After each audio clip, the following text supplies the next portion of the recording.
তো welcome to my channel blog by Shantanu bro. তো চলে এসেছি আজকে আরেকটি নতুন ভিডিও নিয়ে। তো আজকের ব্লগে আমরা চলে যাচ্ছি কালী পুজো দেখতে বারাসাত।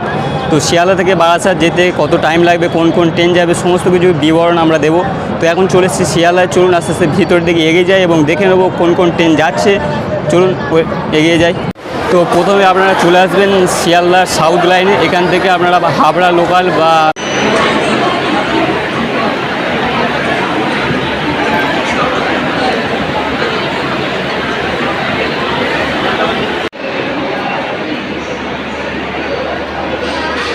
তো যেহেতু আমরা দুপুরবেলায় বেরিয়ে পড়ছি 11টা 20 নাগাদ, এখান থেকে হাবড়া লোকাল ছাড়বে। এই হাবড়া লোকাল ধরে চলে যাব আমরা সোজা বারাসাত জংশনে। তো শিয়ালদা থেকে বারাসাত জংশনের দূরত্ব প্রায় 10টা মতন স্টেশন, প্রায় 1 ঘন্টার কাছাকাছি লাগবে। তো চলুন আস্তে আস্তে আমরা এগিয়ে যাই এবং বারাসাতে গিয়ে আমরা দেখাবো যে বারাসাতের সেরা সেরা যে পুজোগুলি সেগুলো আমরা তুলে ধরবো।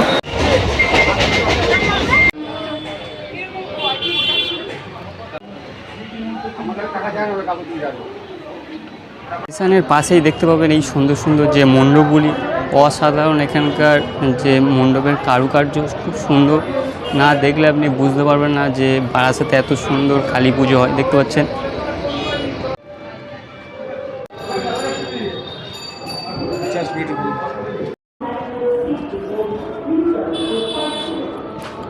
चल दियो।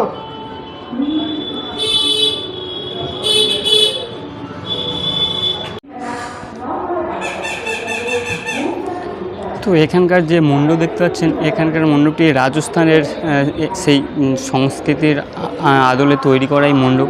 অসাধারণ এখানকার যে শিল্পকলা, যা দেখতে গেলে আপনাকে আসতে হবে বারাসাতের এই কালী পুজো দেখতে। অসাধারণ দেখতে পাচ্ছেন চারিদিকে সুন্দর সুন্দর যে কারুকার্য, এই কারুকার্যগুলো আমরা রাজস্থানে দেখতে পাই। সেই রাজস্থানের কিছুটা অংশ এখানে তুলে ধরা হয়েছে। তো welcome to my channel blog by Shantanu bro.